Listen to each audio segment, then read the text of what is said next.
Hello and welcome to the Free Play Arcade Podcast. It is me, Chris Delp, throwing pins on the floor. I am joined, as always, by Free Play President Corey Hayden.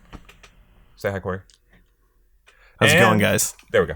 And Free Play Champion, like 17-time tournament-winning champion, Chris Wilson. Hey, how's it going?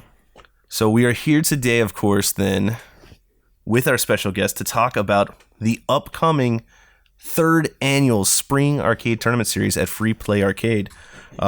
We actually started this Spring Series only a few months after we opened our first location. We noticed that, hey, people are actually coming to the arcade. Let's see if we can run tournaments. And so we went out, we got a sponsor, Noble Ray sponsored, and they're still our sponsor. They've sponsored now what's about to be 3 tournament series. Amazing support from them. They made it so that we could give away really awesome prizes for an arcade tournament, especially an arcade that's only been open for a few months. So we're going to kind of relive the past. And then we're going to talk about this upcoming Spring Series, which is by far the biggest ever. A lot of really, really cool things happening. And let's dive in. Let's dive into our very first Spring Series, Game 1. And I guess so you were not an employee yet. You were just a regular. Yeah. You're still not an employee. So I'm the only one here that can kind of talk about how Free Play kind of decided, how we decided what we were going to do. And I spent a ton of time looking through the historic big tournaments. Any item on Google that had anything to do with an arcade tournament in the history of DFW, I found, I researched, and I just wanted to make sure that we were not stepping on anyone's feet, but also really trying to replicate what had worked in the past. Yeah, I remember the homages to the past, especially week 2. Right, and that was it was really important to us. For week 2, which was King of Fighters 96, I actually spent hours on the phone with the arcade owner who threw that way back in 1998 or 1996. I can't remember exactly when. It was King of Fighters 96, and it was, I believe, the Richardson Square Mall arcade, if I remember correctly. Right, and now I can't even remember which name it was operating under, but it was always in the same location. It was always a pretty cool arcade. Yeah. And we'll get to that story in just a second. But what we really wanted to do was focus on these classic arcade games. Find a way to mix in both fighters, which are obvious tournament games, right? It's a 1-versus-1, very easy to understand tournament, and try to find a way to incorporate those golden age games like what we found was Mario Brothers, Joust, those types of games. And as we go through them, we're going to find some that really, really worked and others that didn't work so much. So let's start off Game 1, Year 1. This is back in 2016. The first annual Spring Tournament Series, the first game was Mario Brothers. Right. And what I remember the most about Mario Brothers was we saw our very first group of people start coming in to practice the games leading up to a tournament. It was basically led by you. It was basically you. Yeah, it was me. And we had the Free Play Arcade community group at the time, and I was posting when I was showing up, and I maintained the same format through all of my Spring Series practice sessions, which was I would be practicing during the daylight hours at my at the time day job where I could. I had a practice partner there, and then I would come to Free Play at night, and then I would always post, it's Wednesday. I haven't played this game before. It is an open book. No secrets on Wednesday. You come out, you play, we'll practice. Let's figure this out. And so how many members did the community group have at that point? We'd only been open a few months, so no earthly idea. Probably 200 or something like that. So your prep was every Wednesday you'd play the game, invite people out, see who showed up, and just play as much Mario Brothers as possible. Yeah, absolutely as much, and just try. Every time something weird would happen in Mario Brothers, it would just be like, oh, what was that? How do we recreate that? I remember I discovered the neutral. If you neutral jump in Mario Brothers, the other player can jump underneath you and hit you underneath, and if you hit from just the right angle, you can continually combo your partner. Even though you can't hit anybody in Mario Brothers, you can continually bounce them up and down, and then just walk out of the way whenever a turtle comes by and drop them on there. So I remember that was a big coup. Year 2, I figured out you could knock someone off the pedestal when they come down at the beginning of the stage. So you can use that one properly, or you can bounce off their head and do a flip and really make fun of someone. And so you dove into it. You prepped tons. Yeah. how many people did you expect were going to actually show up for the tournament? I had no idea what to expect. I knew. What was the I really prize? didn't care. The prize was it was a $500 prize pool. Okay. And then I remember anticipating players who were point pressers, which I didn't care about because it was a deathmatch game and I would annihilate them. Yeah, I guess that's a really important point here. We weren't playing Mario Brothers for the score. Right. It was 1v1 Mario Brothers. Mario versus Luigi, right at each other's throats, right from the beginning of the first level. And whoever lasted longest, regardless of what their score was, would move on in the bracket. Yeah.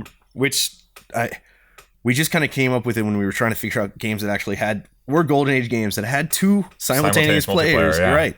That's a challenge. It really is, because we've been working on it just this year. Right. And that was what started it. So point pressers. Chris, how did you hear about the tournament?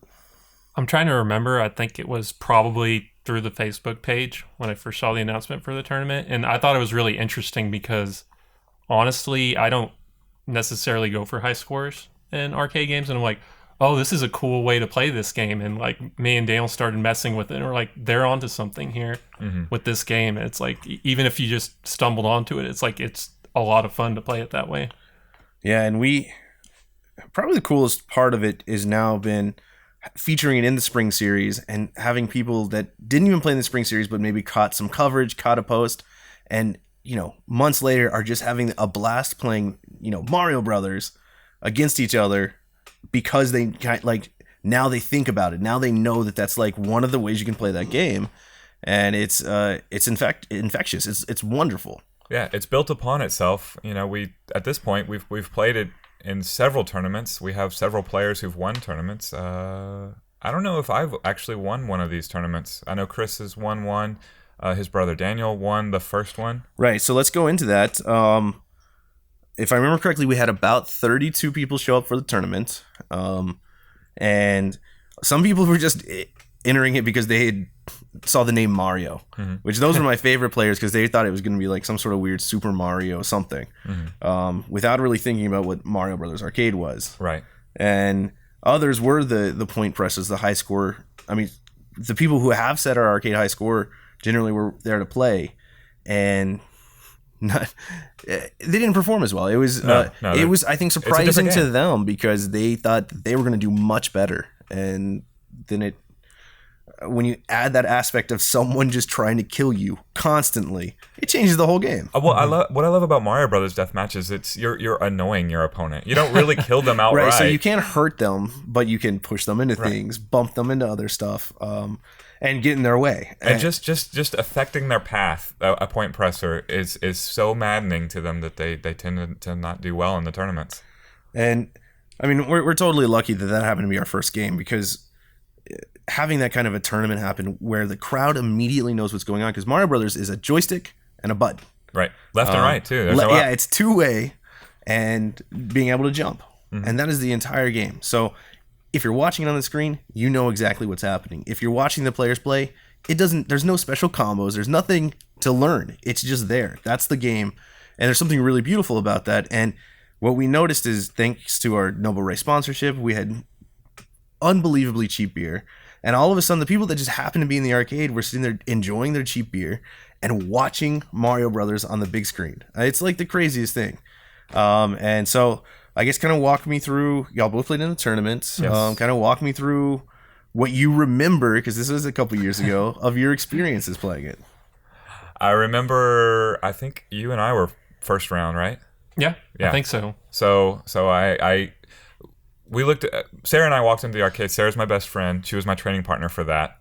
We were most concerned about paired up in the same bracket because we felt like we were the best. And indeed we were. So it was me, and we walked in. The moment we walked in, I remember you and Daniel, Chris's brother, Daniel Wilson. Daniel had a Luigi shirt on. Yeah, I remember that. Right, and we immediately knew that you two were the cream of the crop, the only competition. You knew there. They were serious. Absolutely, no. We were only focused on these two, and I told Sarah, I don't care how nice you want to be. The man is wearing a Luigi shirt. Make him play Mario. That's pretty funny. So you show up, you see a decent turnout. y'all get paired up in the first round? Yeah, we didn't know each other. Yeah. Wow. Who won? I won. I won that one. Delp did. And then you were knocked down the losers bracket. No losers bracket. I think this was single limb. It was Single single limb. limb. That was it. We were crazy. That was the We end had of- no idea what we were doing. That was the end of Chris That's Wilson in that tournament. brutal. I mean, were you like, all right, I'm done with free play. This sucks. No. I never want to come back. I was excited because Daniel still had a shot at it. So I was just Right. like, all right, well, it's unfortunate for me, but let's see what Daniel can do, because we had kind of practiced it a lot in Versus, and we felt like, just like how you guys have touched on, that not a lot of people play it that way. So we're like, I think we have some kind of advantage here. Mm-hmm. And so it was surprising when it's like, oh, I'm out, but I'm like, Chris, I may have met you before because the Donkey Kong. That's true. Yeah, you So- won the community group Donkey Kong monthly challenge like that month. You're right. You're right. So I kind of already did have like an impression that, oh, Chris Delp is a really good gamer. So I wasn't completely bent out of shape that happened. It wasn't a total surprise. I was like, all right, but it was more at that point, all right, Daniel, let's see what you can do. Right. And I was really surprised with how far he got. So single limb, you're out. You get to join the awesome spectator crowd, which it's a lot of fun to watch this game. Yeah. Each match is interesting, and I mean, Especially when you have a dog to root for, it's so good. well, Yeah. and what I find amazing is whenever like close to equally matched players get on there, whether they're terrible or very good, you know you're gonna have a good game because it's gonna be close. It's very easy for these games to get really down to the very last life. Yeah, I've seen him swing on one person hit a fireball a nanosecond before the next person hit a fireball. And it's also a game of like, I mean, you can get unlucky, weird things can happen. The game isn't necessarily the most, especially. Let's talk kind of about how a lot of times you'll get bogged down in the first level, right? So most of the time you're not working together with the other person to advance the levels. So the first, the second, those levels are where most of the tournament action happens. Right. And then every once in a while, randomly the players will just start going. They'll start advancing the levels. And Yeah, occasionally you'll get 2 point pressers together, Right. and they will just want to co-op and team the game and just keep on going and going. Well, and like it's like their strategy is, I'm going to get the extra life first, Right. and then we're going to go to war. Right. But it's, I mean, whatever Which the strategy, works, it's really by the way. exciting. That's fine trying to get to 20,000 first. Sarah she famously got 30 points and advanced one time. That's awesome. So you move on in the bracket. Mm-hmm. Sarah's on your side of the bracket. Yeah, I won my second match. I can't remember who I faced. I'm sorry if you're out there watching. I faced Sarah in the semifinals. She was my practice partner. Those always get squirrely. I'm sure you know, facing Daniel a million times. Mm-hmm. So I lost that match. Sarah went on. I guess I'll save that for Chris. But I remember my third place match. We had a bartender that just sort of like stopped me and was like, "You win third place. I don't want to see this other person win third place." I'm like, "All right, I got it." Nice. So there was a moment where the other, in the third place match, the guy sort of turned to me and he's like, let's handshake and just split the money and not worry about it beforehand. I was like, no, Nice. not at all. See, and I was no already idea bitter that. about losing to Sarah, my practice partner. I wanted to You play wanted Daniel. blood. I absolutely wanted blood, and I got it too. I was all over that dude. So I guess the person so Daniel then is in the other bracket. He climbs up. Mm-hmm. He wins that bracket, and so the person that he beat at the very end would then play you for third place. Yes, that's And correct. so, and then you wipe the floor with them. Yes. In your rage. And then the finals, training partner Sarah. Yeah. Your brother Daniel. Mm-hmm. I don't even remember the match. Tell me what happened. I don't know. It would be hard for me to remember as well. Yeah, but I remember Sarah was very, very affected negatively by playing me. She didn't want to. We've gone through this before where we play in a tournament and it just win or lose, you end up messed up in the head. I think fair to say she didn't expect to beat you. And I wasn't surprised. Right. Well, this has happened before. Single elimination Mario Brothers 2. Weird stuff can happen in any single match that could. I mean, you could be really good at that game and all of a sudden just put together a run of deaths that just kill you. I mean, you're gone. And we have a commitment to not throw the match against each other. But we've met up in several tournaments and she's beat me before. She's a fantastic gamer, so it didn't surprise me. It was too quick to get her head screwed back on to face Daniel Wilson, who's amazing in his own right. So Daniel Wilson wins. Takes home $300. Sarah gets $150. You took home a hard-earned $50. Yeah, it's great. First tournament ever, though, and the crowd was into it. It was special. Like, we were really excited about it. It was special, and like the entire like group that won top 3. I mean, anytime I'm standing next to Chris or Daniel, I'm super proud. Like, it's happy. I've developed a friendship with these two at this point. And I mean, I was just impressed with how smooth everything went. Like, I've been to a few different tournaments before that point, and every time at Free Play, it's just like you guys have everything together. It's well organized, and it's definitely appreciate that. Well, we're absolutely crazy about trying to do everything right. And then a lot of times it comes together. If when you're crazy enough, things start to work out. Right. And so yeah, we were super pleased. We were super excited. And then we had the next tournament, because each spring so far we do 6 events. It's 6 Sundays in a row. The next week was something that we had probably no idea about: King of Fighters 96. And the whole reason I ran a King of Fighters 96 tournament was during my Google searching, when I was trying to figure out what historic tournaments have happened in Dallas-Fort Worth. This one popped up, and it was in Richardson Square Mall. And if those of you who are unfamiliar with kind of how Richardson, Texas is, Richardson Square Mall was this suburban mall, relatively standard suburban mall with 4 anchors, and just outside one of the anchors, there was a pretty big arcade, a few thousand square feet, and from at least 88 until 2004, it was a pretty good arcade. It was pretty well known. And I went in for the first time in the tail end of that arcade and was still impressed by the retro games that they had. I remember they had Narc, and I was just like, whoa. Right, yeah. It was an impressive arcade for many reasons. They would get the new stuff, but they did a pretty good job maintaining their games, everything like that. So in that search, I found this really kind of throwaway article about 100+ person King of Fighters tournament. And I found out the guy who owned the arcade, called him up, and I'd actually run into this guy before. He's still in the area, I hope. And I talked to him about it, and he had no idea what King of Fighters 96 was. He had no idea. He just knew that was the game. And he knew the reason he still knew what it was they had such a massive turnout that they had to go find another King of Fighters 96. And he didn't even remember what Neo Geo was, what how MVS cartridges worked. He just knew he had to go get one. They actually found one at the Putt-Putt, borrowed it. He put it in his pickup truck, moved it over, and they had what was probably a terribly run, outrageous tournament. But it was huge, and it was a thing that he'd always remembered, and it was a thing that was memorable enough that, like, the Richardson section, back when that existed, of the Dallas Morning News had ran a little blurb on it. So I wanted to run the same tournament. I was like, that's it. I'm gonna run, and I'm gonna call it. What did I call it? The Dallas Classic? I don't know. Yeah, something and like that. I was like, that's what this is. And then you got a second machine, right? So we set up for special for the weekend 2 King of Fighter 96 machines. Set it up, played King of Fighters 96 probably for the first time ever, and was just totally intimidated by the amount of characters that are in there. And it's a team fighting game, and trying to learn it was like, to me, it was so complex. And then I was like, but everyone must know what King of Fighters 96 is. It must have mass appeal. If there are 100 people, I bet we can get 100 today. So that was probably wishful thinking. In fact, we know that was wishful thinking. So we announced King of Fighters 96. How did you prep for KOF 96? Anytime there's a fighting game, I think that's going to be much more difficult, because, as you said, it's very complex. So if you're going to run into one of those back in the day professionals, you're in big trouble. I knew King of Fighters had a big market, not so much in Texas, but yes, in Mexico.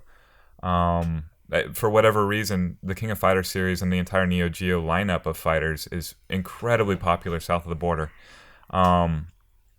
So I just did my best to learn 2 or 3 characters, which you need 3 characters to fight with, and I took the same tact as before, just sort of learn a couple moves, use my basic fighting game knowledge, and just go with it. So I learned, I believe, Mature, Choi Bounce, and Athena.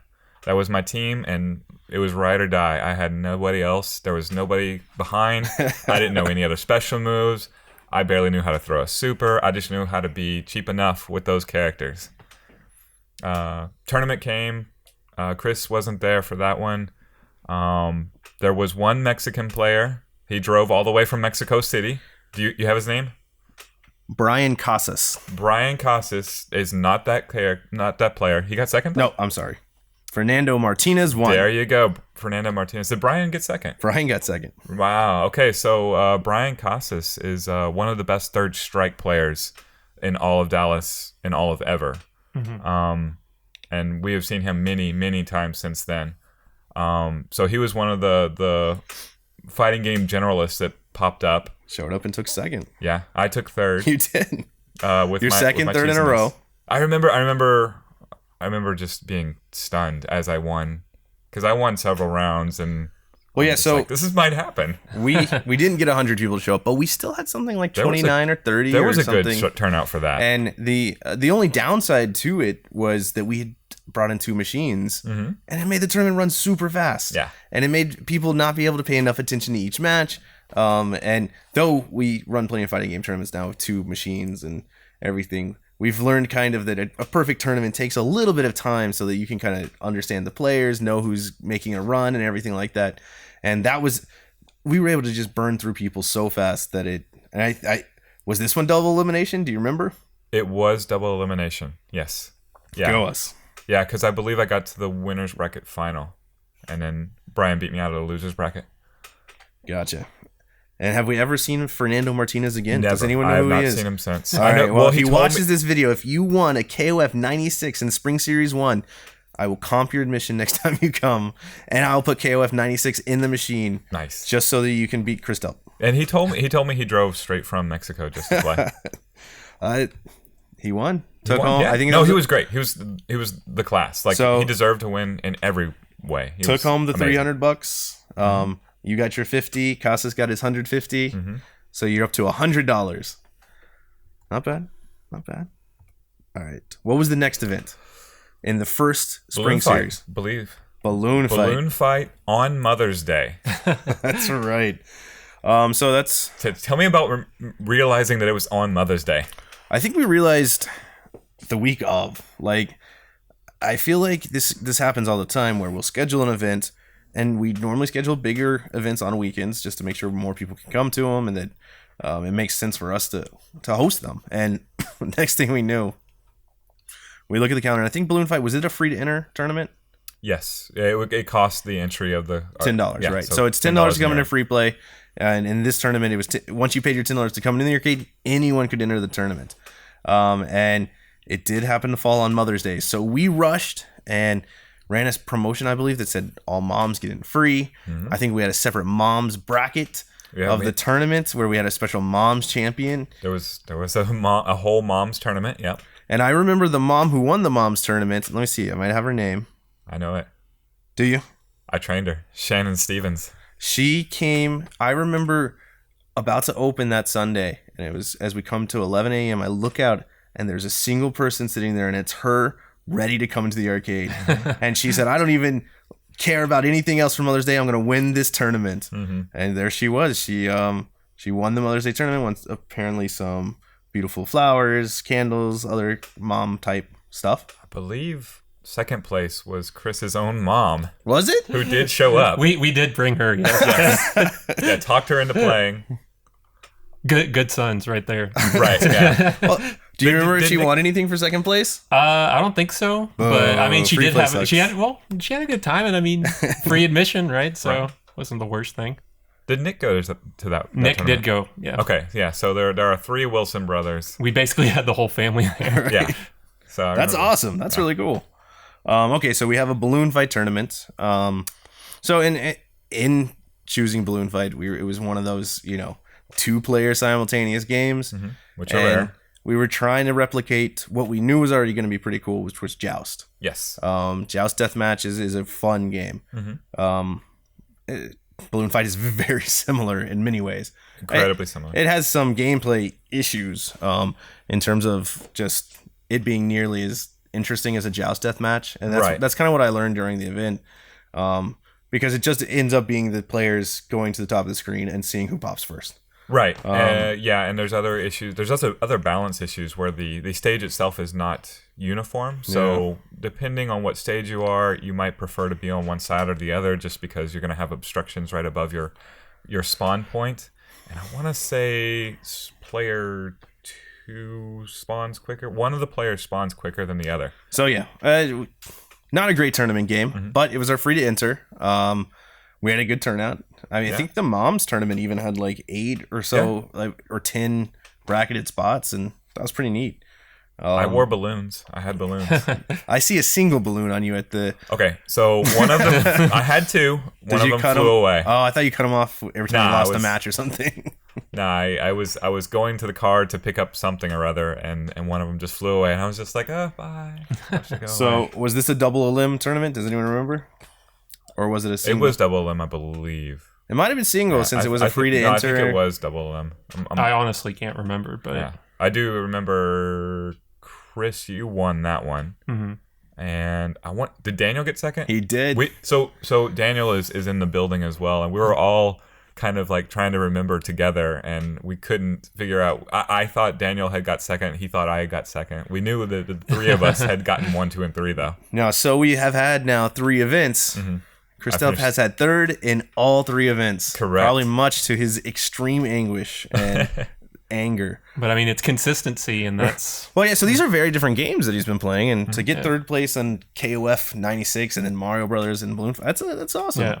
I was super happy. Plus, I had followed the same formula each time, which was I've never played this game before. I'm going to try and learn it on the fly. You spent the week kind of come find me on Wednesday, leading up to it, trying to figure it out. Let me tell this to anybody who's watching. I will play the game of the Spring Series on Wednesday. I have done this for 3 years now. There are no secrets. There are really no secrets because I'm not eligible to enter the tournament anymore now that I work for Free Play, which is fine. But yeah, it's an open book. Come practice at Free Play. I will definitely help you out. And I think ultimately, like, Chris and Daniel's greatest advantage, and I've always thought this from moment one, was each other. They get to play with each other. You're right. So I assume running into this, so it's on the Play Choice 10, so it plays very similar to an NES version of. Right. And so how did y'all prep? We did. We just played on the regular NES. We just did a whole bunch of versus matches that way. And yeah, we learned pretty quickly. It's like, this isn't the most fun versus game. Well, yeah, we learned that about round 2 of the tournament. We were like, it's fun when you advance to round 4 and you've had a whole 90 seconds of playtime. Right. No, it's not a perfect tournament game, but 1st and 2nd, you and your brother. This was your first in the money, right? Yeah. And you won the whole thing. So that was cool. I mean, what's it like going up through the brackets in a game like that? Like, especially with your brother basically right there with you. Are you sitting there saying, I hope we don't play each other. I hope he loses so I don't have to beat him. Or are you like, or are you like, you really want to get that 1-2 finish and then you don't really care who wins? I think we're close enough that it's just, if either one of us wins, then we're happy for the other. So it's really exciting when we both get that far, because it's like, hey, we kind of have like 2 shots at this. So it's, I like it either way, honestly. Awesome. I can say that was the most personally difficult. When you look at the brackets, like I literally spent 90 seconds playing Balloon Fight and vaporized everybody. And then I looked up and literally everybody else in the tournament is named Wilson. And it's just like, and it was double elimination, and I'm going to have to beat all of them 8 times. So, yeah. So, do you remember who you beat in your 3rd place match in Balloon Fight? Do I remember the 3rd place match of Balloon Fight? No, I do not. We have no records. This was before the internet was invented. Yeah. It was Sarah didn't go to that one? It was 2016. I don't think so, no. Okay. No, I don't remember. Do you know? No idea. No idea. Like I said, the internet didn't exist back then. We didn't have paper. Well, it was 2016. So I was doing the Free Play Hall of Fame back then, and I was getting copies of the bracket. So probably in my file somewhere, I actually have a copy of the paper bracket. So I could figure it out. So at that time, it was kind of easiest on the fly to print out brackets exactly for the amount of players and go ahead and get the brackets made like that. And it's a system that worked really well. Now we have Challenge, and Challenge has actually become much better over the last couple of years too. It's nice. So paper brackets are nice too, but making out that handwriting on player 7 is sometimes a challenge. We're now to event 4, inaugural Spring Series tournament. Do you remember what the game was? Mortal Kombat 2. It was Mortal Kombat 2. So we did this game because we knew we had Super Turbo coming in the spring series. We knew we had KOF 96. Both of those are kind of a little bit they're less approachable fighters historically. Like in the arcade, those are not necessarily the fighters that people really picked up. And Super Turbo is but then Super Turbo also has a master class of players. Yes.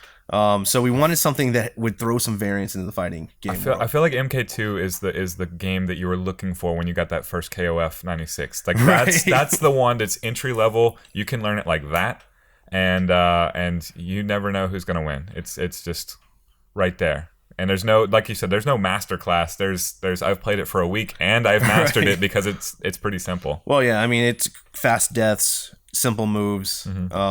And it's great presentation, fatalities, super cheesy, right? Yeah. So yeah, I think we gave bonuses to anyone who did a fatality. Correct. Because we wanted to see as many of them as possible. Absolutely. I went to a tournament, Mortal Kombat Deadly Alliance, which is a PlayStation 2 game, I believe, and it was faux pas to do fatalities, and I didn't know this going into the tournament, and I ended up getting it was a big money tournament, and I ended up getting third as a Tekken. Like I was just sort of learned it in a week because I'm playing Tekken there anyway, so I might as well play Mortal Kombat. And yeah, every time I fatality someone, people would just, why are you doing that? And I'm like, whatever. This is Mortal Kombat fatality. Right. Exactly. Well, yeah, we just wanted to see as many on the screen because we've got this screen of people watching. Yes. Everyone, and that was actually what I remember the most about the Mortal Kombat 2 tournament was the crowd got like outrageous. Like it was a fever pitch in the arcade. People were screaming, cheering. Then, especially when someone win and they would do a fatality, the crowd would erupt. Yeah. It was amazing. And a little awkward because you got like awkward because it's Winston, a 7-year-old, right, doing fatalities on people, and it was awesome. That was actually amazing. So that is one of our regular sons, and Winston, his son, his game is Mortal Kombat. Yes. And he'll just sit there and he'll beat people over and over and over, and it's so fun to watch. This little blonde-haired kid just ripping people's spines out and stuff like that. It's insane. And yeah, that was kind of what made it really funny too, because yeah, it's pixelated, not very realistic at all, but hilarious violence on the screen with everyone cheering it on. It's like something out of like a perfect movie for me as an arcade owner seeing happen. Like unbelievable. It's a very American game too. That's right. An American fighting game out of Midway in Chicago. It was clearly inspired by Showdown in Little Tokyo, mostly because you can see like Raiden is like a character from there. Shang Tsung is clearly taken from the villain at the end of that. There's a lot of other classic classic movie, 80s movie references. Like the spine rip is straight from Predator. The heart rip of Kano's heart rip is from Indiana Jones and the Temple of Doom. Like it's got 80s movie kitsch all over famous it. for that weird, not bad, but not great motion capture, video capture stuff that they use to like, I think everyone remembers it worse because it's not quite like one of those meme gifs where their faces are just changing repeatedly, but it is kind of like that. The movement's a little jerky, and it's beautiful. It's beautiful. It is. It's its own style, right. And it's the first. So did the Wilson brothers partake in Mortal Kombat 2? I want to say that there was something like a wedding or a birthday or something and honestly, we're not very good at that game, but like you said, no one is, right? That's quick to learn, so it's just I'd have been interested to see the revamped version of history where they play. All right, so do you remember the final three? Okay, I'm gonna guess because I don't remember. I absolutely remember Brandon Cole's won. He did. Second place, I'm gonna guess Kevin Vinson. He was third place, actually. Okay, in that case, Michael Beltran. Yes. There we go. Couldn't remember whether it was 2 or 3 or 3 or 2. Michael Beltran, of course, now basically the resident free play DJ. Yes. Free play DJ, celebrity. Right. All that. Everything. And yeah, he's That's when I recall really getting to know him. I had run into him in the arcade before then. He remembers me introducing myself to him, whereas I was doing that all the time in the arcade, being like, "Hey, join this group." I remember asking because it was once again I'm doing this thing where I'm learning this game on the fly. Come meet me, and in that case, we actually met at my place to go play Mortal Kombat 2, and Michael Beltran was one of the 3 players that took me up on my offer of, "Hey, I've gotten third place 3 times in a row. I can train you. Come to my house." Beltran was one of them. He got second. So Nice. yeah, this was the first tournament that you didn't finish in the money. Yeah, I think I got fourth. Jeez. I think I Was did it really crushing? well. It was frustrating. Yeah. I lost to Brandon Coles in the first round. So the eventual champion first, and then I fought my way all the way to like the loser semis, and then lost the fourth place match to Kevin Vinson, who ended up getting second. And I'd played Beltran a million times, and our characters do not match up well. I don't know that he's ever beaten. I don't think he's ever beat me in an MK2 tournament. It's just too hard. That's the beauty of tournaments, right? And Yeah. there he Oh, is yeah. finishing second. Absolutely. But so I remember at this time, we were starting to be like, is Chris Delp going to get it together? Is he going to make a big run? Because we'd seen you out there practicing. We knew you were an Uber gamer, and we just didn't know. So the next event. Do you remember what the next event is? That's Joust. It is Joust. And it honestly, we were Chris and I were going through the entire list trying to, from memory, get all this written down, and there was a blank in 5. I did not remember what 5 was. So Joust. The theory here is the same as every retro Golden Age game that we've brought for these tournaments. It's 1v1 longest lasting, which I think Joust is actually a really good game at it. It's it's kind of a top heavy in terms of talent though. Like whereas Mario Brothers, I feel like there's a lot more variance. Joust, it feels like the people who are good at Joust just wipe the floor with the people who aren't as good at Joust. That's true. You have a lot more danger in that game. It's harder to sort of, because in Mario Brothers you can just avoid the turtles in those first few levels and kind of annoy your opponent. Joust, the stage, is a huge enemy, and yeah, people who aren't good at Joust can die instantly as someone just lets go of the controller and lets the computer do the work for them. Yeah, I remember this tournament being really controversial with the Clov group, the hardcore arcade fans, primarily because 2 super players showed up to this tournament. I won't name them, but these are 5 million plus scorers in Joust, who had done it on that machine. They're known as the area's kind of better Joust players, and they didn't even come close to the finals. Yeah, I know who won that one. So, let's go through top 3. Do you remember the whole top 3? Yes. No, I do not. I know I got first. I know Sarah Moore got second. My best friend, my training partner, and I remember giving her a big hug as she vanquished whoever you're going to tell me got third. I'm looking. Greg Gibson was third place. Yeah.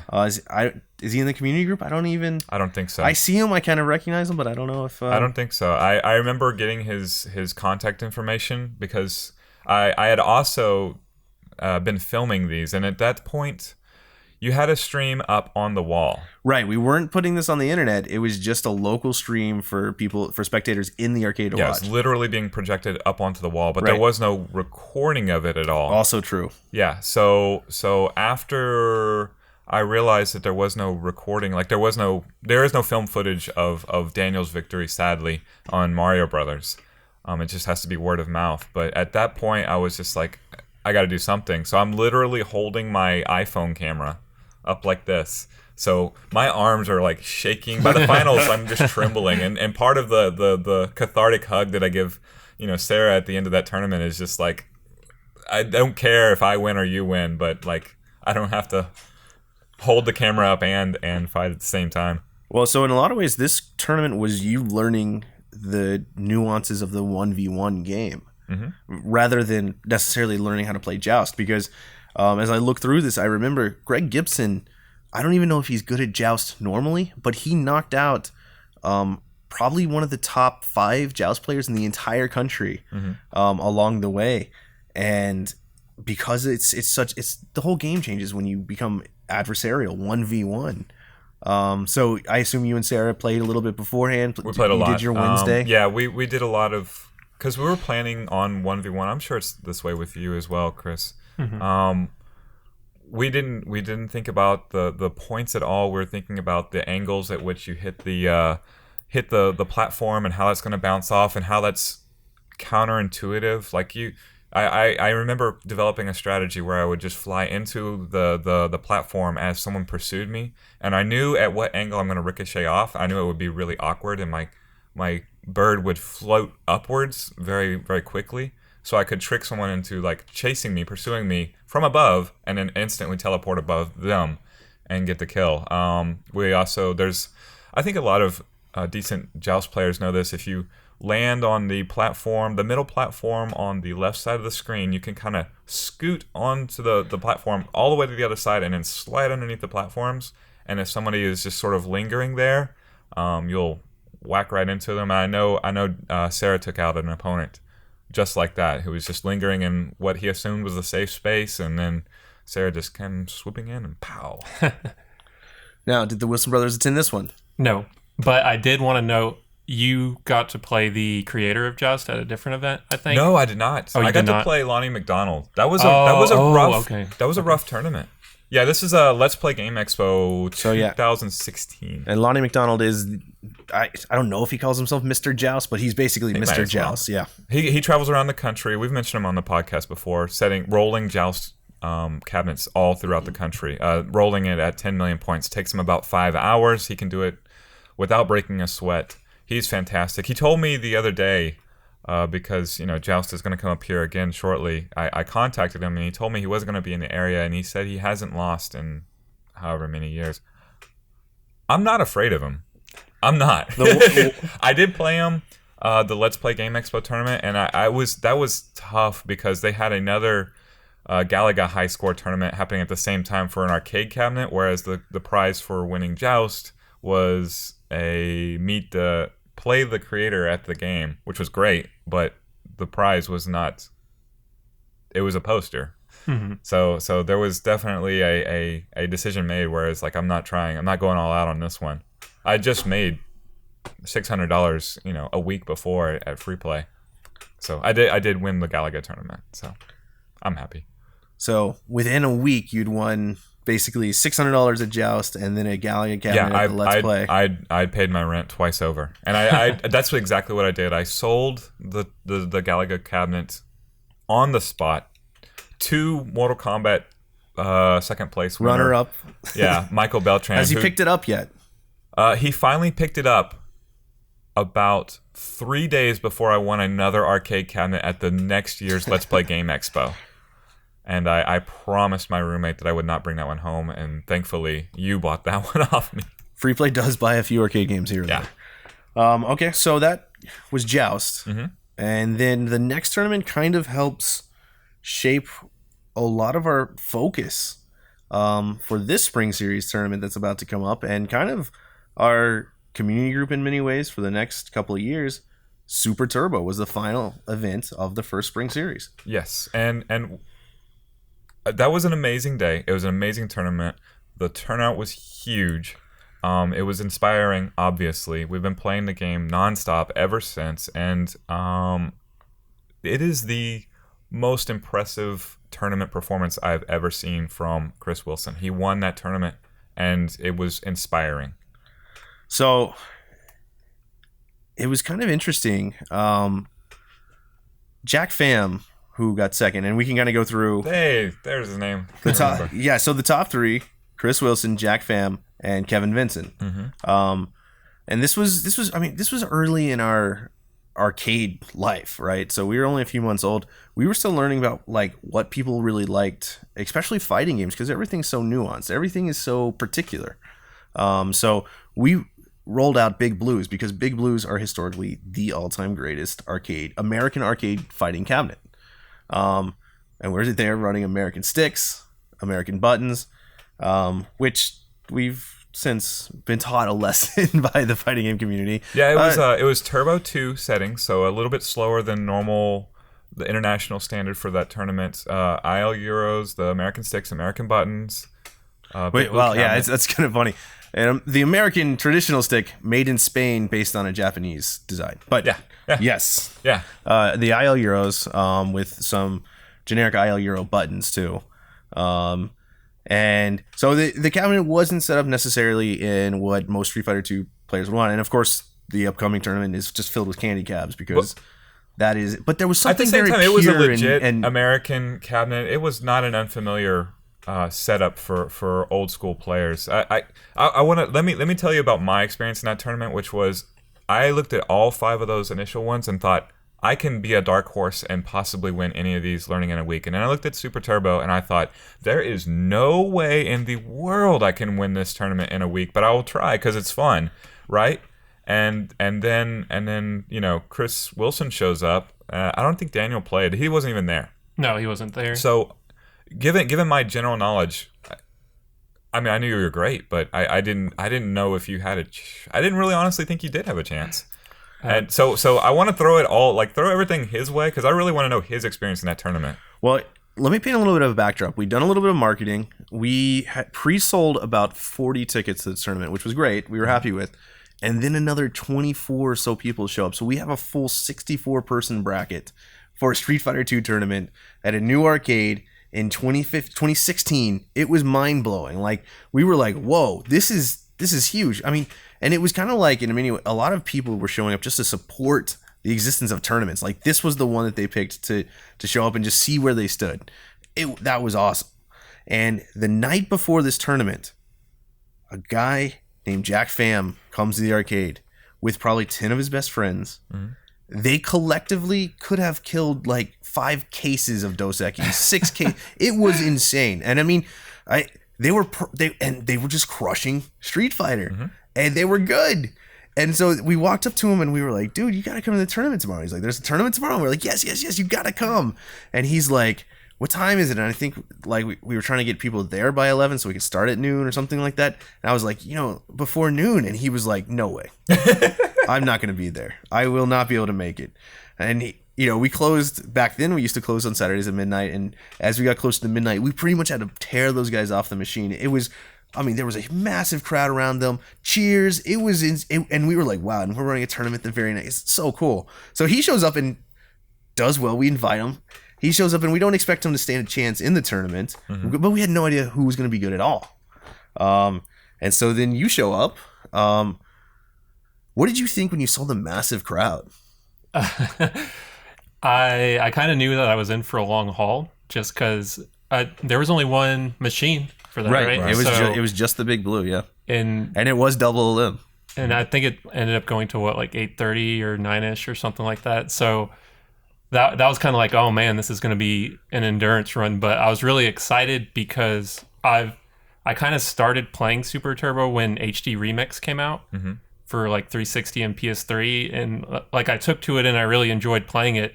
So compared to the previous tournaments where it was like 30 to 40 people, it's like, oh, this will be a lot of fun because I'm going to get a lot of matches in with all the different people here. So it was exciting, honestly. Well, yeah, that was, a double a limb, one machine with, we thought we were thinking it would be done 5-ish, 6-ish with the 40 people that we had signed up, and then they blew the doors off. Everyone shows up wanting to pay that day. Pushed the tournament, into the nighttime, and it was a fantastic tournament. And I also, is this the tournament that you had scheduled or booked someone to come and record video? That's correct. I knew I was in for it. The week before, I had competed in Joust and held the camera myself. I knew this was going to take forever. I knew it was going to be popular. I knew I was in over my head, so I put out a call, please, help wanted. I remember the post. There's a woman holding a camera, and it says help wanted. And I just threw it out there. And Brian Cassis's wife, Angela, girlfriend at the time, Angela, contacted me, said she had a camera. She would come and help me film. And also one of Richard's college friends, and I can't remember his name at the moment. I feel bad. He volunteered as well. He had a bunch of camera equipment from the college, from Richland College. So he brought the equipment. Angela and I assisted in the recording, and I made it clear in the post, like, you do not want to be competing in this tournament while you film it. It's going to take you out of it, whoever it is. So I was competing and filming at the same time. I wish I could remember the guy's name who did the camera. But I will say one other person responded during that and said, hey, do you remember me? You murdered me in the Mortal Kombat 2 tournament a few weeks ago.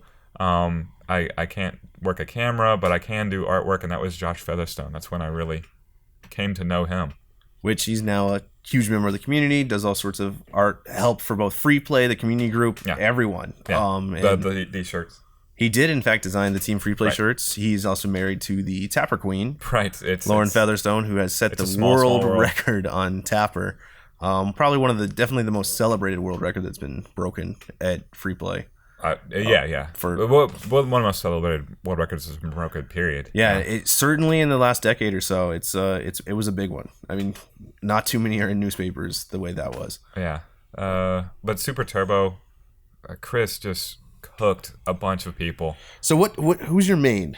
Who do you play? M. Bison or Dictator, I guess is what they like to call him. Yeah, he's Vega in Grandmaster Challenge, the version we were even running then. Yeah, so we got that right off the bat. Right. But yeah, so you're a Dictator player. Mm-hmm. Do you remember Okay, so let's step back first.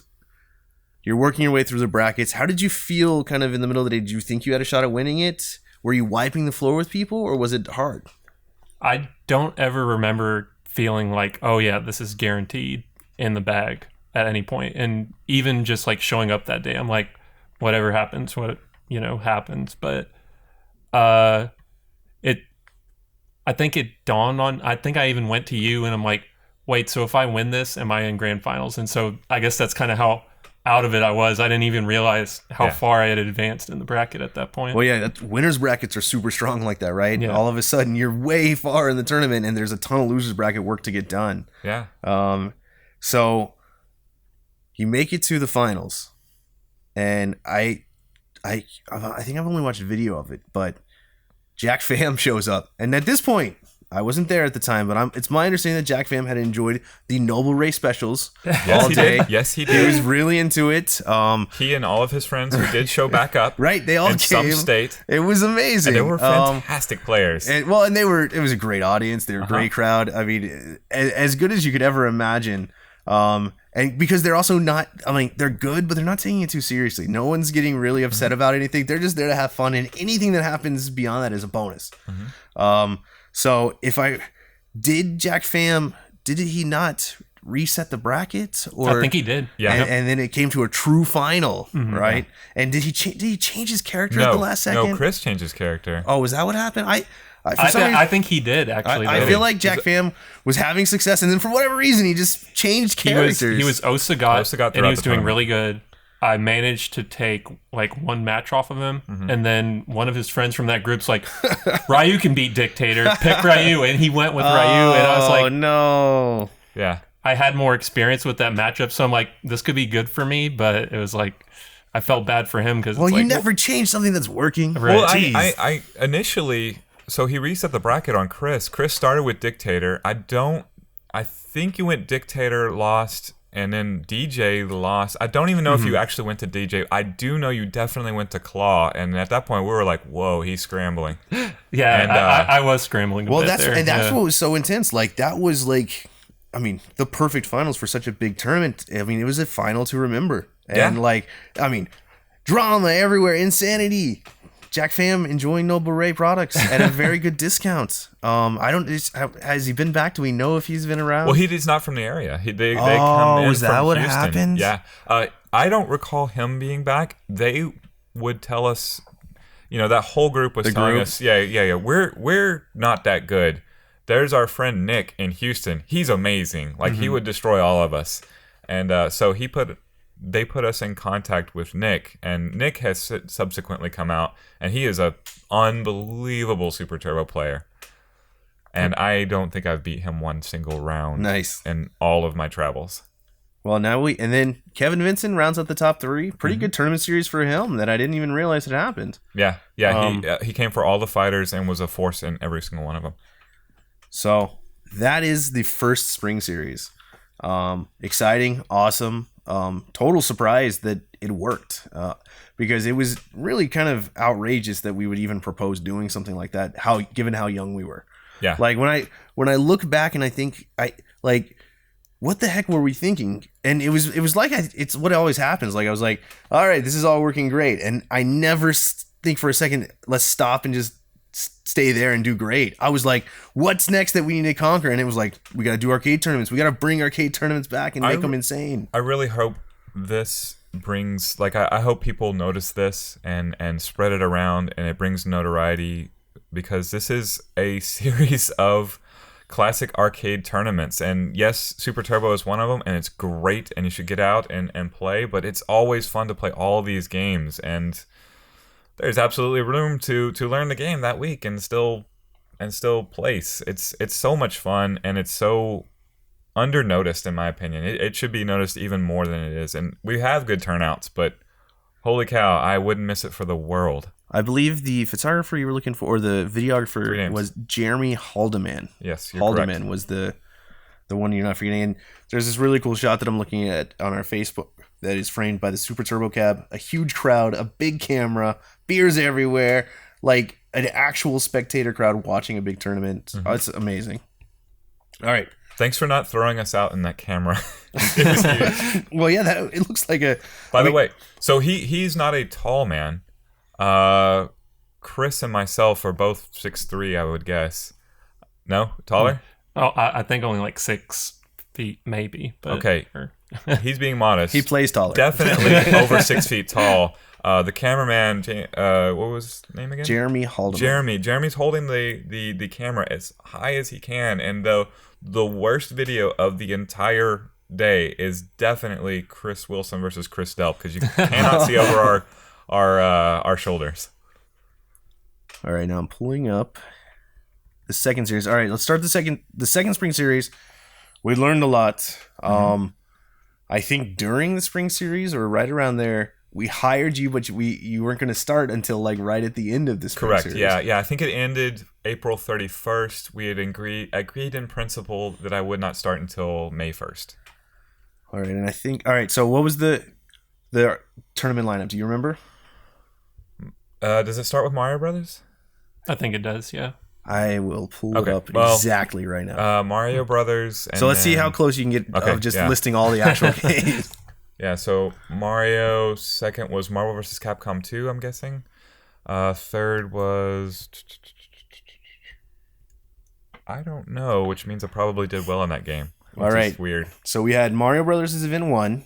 The surprise release. This is when we got Marvel vs. Capcom. Right. For event number 2. Then we did Windjammers for event number 3. Correct. Still trying to search for the kind of retro, different game. Whoa, I forgot we even ran a Garu tournament. Garu, Mark of the Wolves, yes. A monster Garu tournament, event number 4. Tetris was event 5. Mm-hmm. Interesting, controversial. We'll get to that. And then event 6, Super Turbo. Right. So let's talk Mario Brothers Deathmatch. This is the second year. There's $1,000 on the line. It's event number 1. Do y'all remember that event at all? Yeah, I mean, we should. First over here, second over here. Do you remember who got third? Michael Beltran. It was Michael Beltran. Right. So, at this point, Michael has learned to train with me. So yeah, it's event number 1. We went back to Mario Brothers because it worked so well that first spring series. We know we won Mario Brothers. It's coming up in the third spring series too. It just plays well, and it, like I was saying earlier, the audience loves it. They know it. It might be the one hardcore retro arcade game that we can't get rid of in the tournaments, because it works so well for so many reasons. It's awesome, and it's reminiscent of Smash Brothers. Right. We sometimes call it game. Smash Brothers Zero. Smash Zero, yeah. Yeah, it's so much like that game. You have edge guarding. You have all these little things that come into play in Smash Brothers because of the design. Right. It's fantastic. I'm surprised it did not catch on in its day in that style of play, because it's so fun. I just think it was a quarter to play the game, and no one wanted to shorten someone else's quarter, but man, is it fun when you play it that way. Well, yeah, it's kind of Mario Brothers' historic problem. It just wasn't that popular because if you play it straight, there's just so many games that you can play that are kind of similar, maybe not, maybe even better at the... Honestly, it's hard to play that game co-op. It's another like skill set to not get into your opponent's way, or an opponent, your brother in this case, that you're trying to get higher scores with. That's more difficult than playing it by yourself. So it became a solitary game back in the day, where Donkey Kong, its predecessor, was a straight up single player game, and was more appreciated for it. Well, and I mean, not too dissimilar from Donkey Kong, but the difficulty ramps up relatively fast in Mario Brothers. So given the arcade landscape at the time, if you're not just fighting 1v1 Mario, there's probably a lot of other places you're going to spend your quarter. Yeah. And of course, the other great thing about Mario Brothers, especially the one that we have at Free Play, it's one of the dedicated wide-bodied Nintendo cabinets, so it's got a little bit more space. Which, if you can only imagine, the 2-player versus cabinet's pretty small. So this is the wide body, gives you a little extra space. Let's talk. So we've got the winner. We've got second place. Beltran got third. Let's talk your preparation, how the tournament went. Let's get into it. It was, for me, it was the same as before. I still had access to my practice partner. I practiced a little bit with Beltran during the week, my normal Wednesday prep. Just make sure I still had all my strategies. People had glommed onto the things that I had done the previous tournament. So nothing was terribly new at that point, but I was ready to go, itching and ready to go. Right, so y'all are experienced tournament players at this point. Mm-hmm. This is. What about you, Chris? What was your? I mean, it was pretty much the same with me and Daniel running versus matches, and I kind of felt like at that point, we had our strategies, we knew what we wanted to do. It was just warming up to it again and getting ready to do it once again. I mean, obviously, looking at this top three, the surprise here is Beltran. Yeah. How did he get third? Do y'all remember? How did that happen? Did he play Daniel? He may have played Daniel, yeah. I guess let's talk Sarah. Let's talk Daniel. Happened. Where's Sarah and Daniel in all this? Sarah lost early, and I can't remember what. Sarah was enjoying the Noble Ray sponsorship quite heavily that day. And she left early. $3 cans of delicious Noble Ray beer cannot be beat. Yeah, she was all about the one particular can that had there's a local artist that she had just seen a concert of who was featured on one of their cans, and she was hitting that one hard. Oh, actually, I think that was a draft. Was it? Yes, and it was actually the worst name. Thank goodness we're on the internet and we can say it. It was titled Boss Bitch. Yes, that's the one. Was the name of the beer. An amazing beer sponsored by a local, or not sponsored by, but brewed with a local artist as kind of like the namesake of the right. And the she'd beer. just seen her in concert. It's a great beer.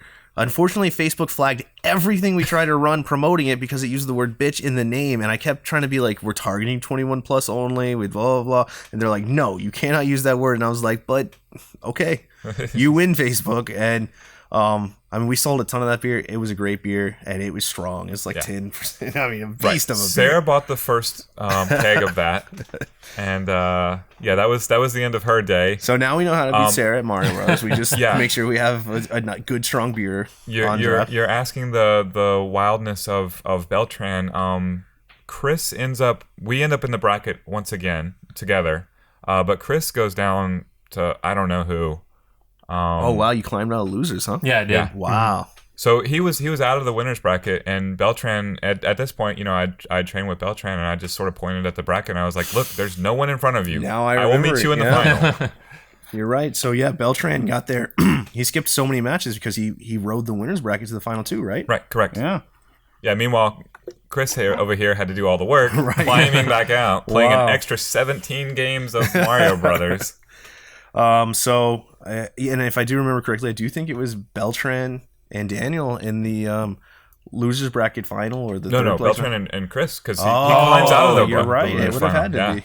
Yeah, so I beat Beltran, sent him into the losers. Wow. And just sort of. So you probably knocked Daniel out. It's possible. Yeah, I remember doing that. Yeah, you're right. Early on. So yeah, sorry. Brackets are funny like that.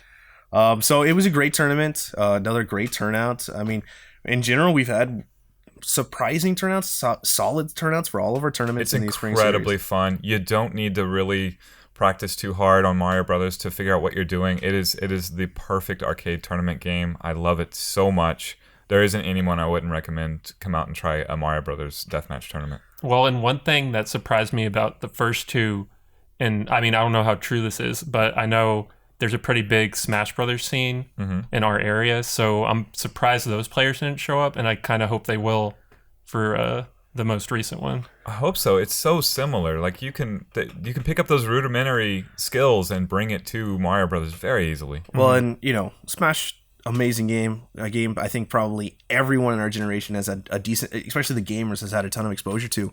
But knowing the game, they're also kind of game centric. I mean, they don't really like to get out of their comfort zones. Right. It's really a community that is built around Smash.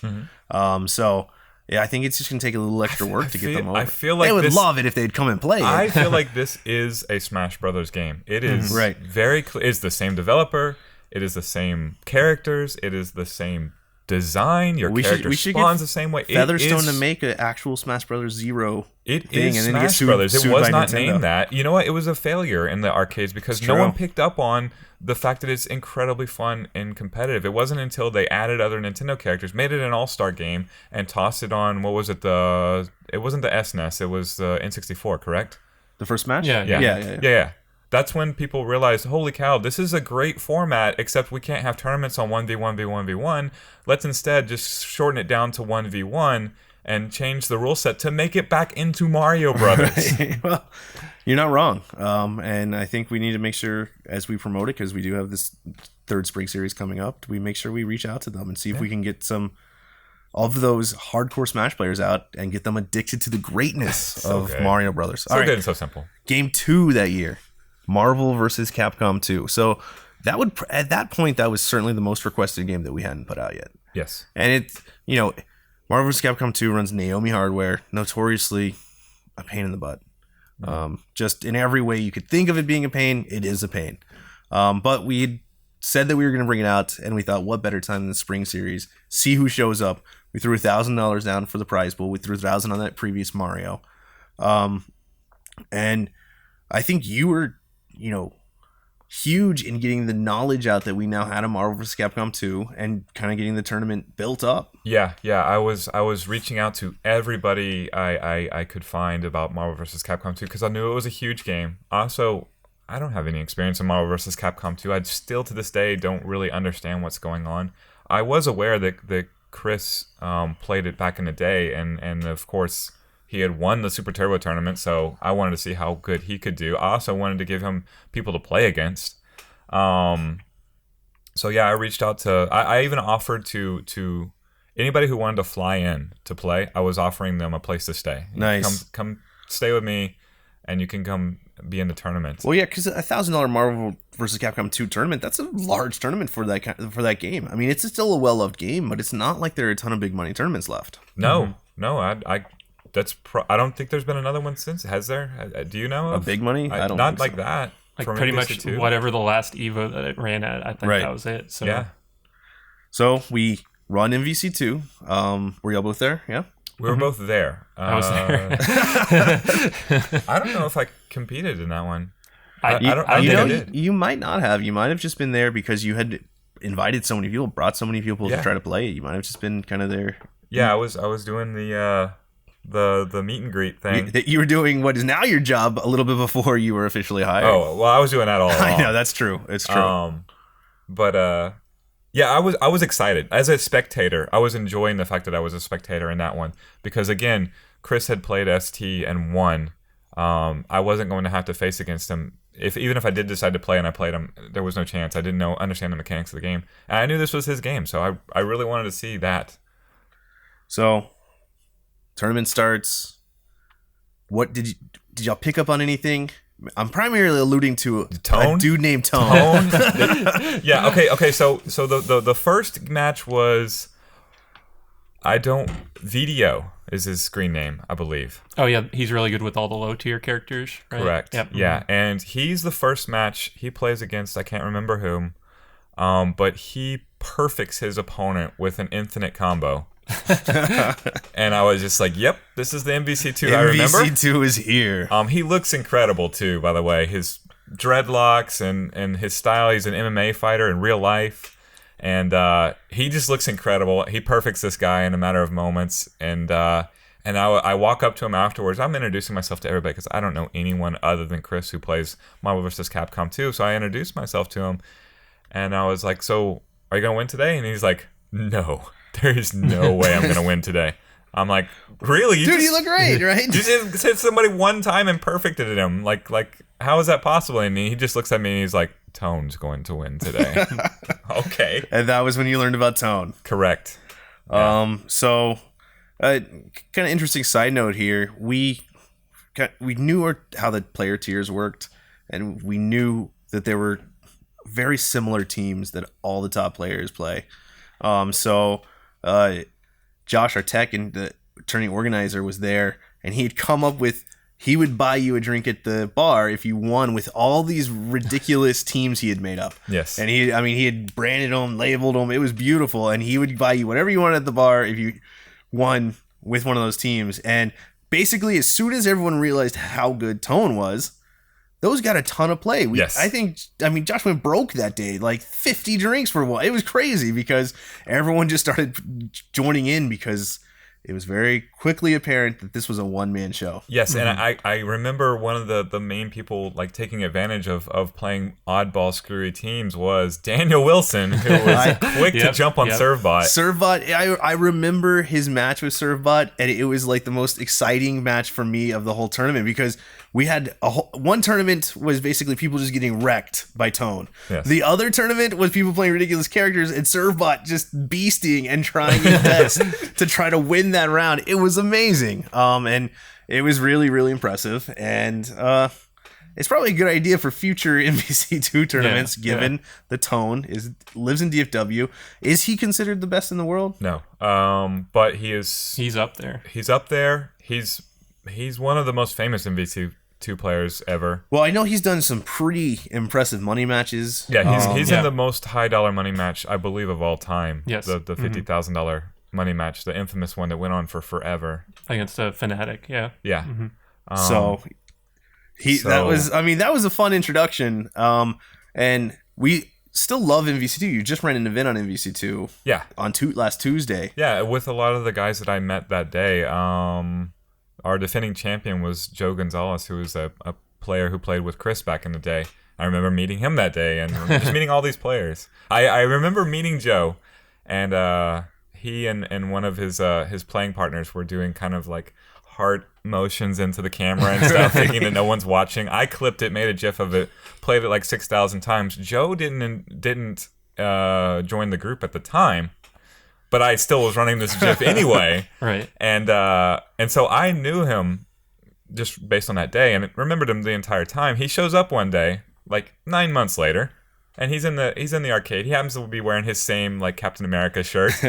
and I have a conversation with a random person about MVC2, and I was like, yeah, there's really good players. There's players everywhere, like Joe here. And Joe's like, well, yeah, actually, that's my favorite game. How did you know that? So Tone wins. Y'all remember who ran out the top three? I do not. Did Juan Tolbert, aka VDO, end up in the top three? Did John something? We got Alex Chin in second, and someone named Ivan Diaz in third. I don't recognize them, except for Tone. I think John got fourth. I don't remember. But Tone won. Yeah. It wasn't close. He was the beast. He was unstoppable that day. Everyone knew it was happening after... Yep. Well, after we found out who he was. It was amazing because... a Google search and you're like, oh no. This is over. Right. And the class of players who were dominating in that tournament were incredibly dominant in that tournament. Smashing people, and every one of them was just like, we don't stand a chance against Tone. Right. And I would keep looking at him thinking, how is this possible? You touch them one time and they're dead. Like, clearly you can do something, and in the end they were right. They could not hold a candle to him. Well, I feel kind of the same way, and this is, I mean, plenty of players are going to cringe when I say this, but when I play MVC2 and when I play Third Strike, the amount of strategy is kind of similar to me in that I don't know what the hell is happening. And when I play good players, I just die. When I play not so good players, I feel like it's a whole different game. Like I'm like, yeah, I've got a chance here. And when I play good players, it's just they're doing things that I can't even process. And that's totally opposite than Super Turbo. Like Super Turbo, when I lose, I know exactly why I lose. Even if it's to a great player, I'm like, I get it. I understand. But like Third Strike, there's like this whole game within a game that is getting that first hit, building the comp. Like it blows my mind. And clearly Tone is just nuts at it.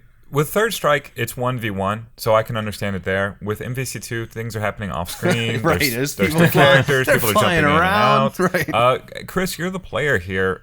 Help me get into Marvel vs. Capcom 2. How do I get into it? How do I learn? How do I take the baby step to I'm learning this game? Because everybody's like, okay, Chris, this is what you do. This button plus this plus this button is an infinite combo, so learn that and just do it.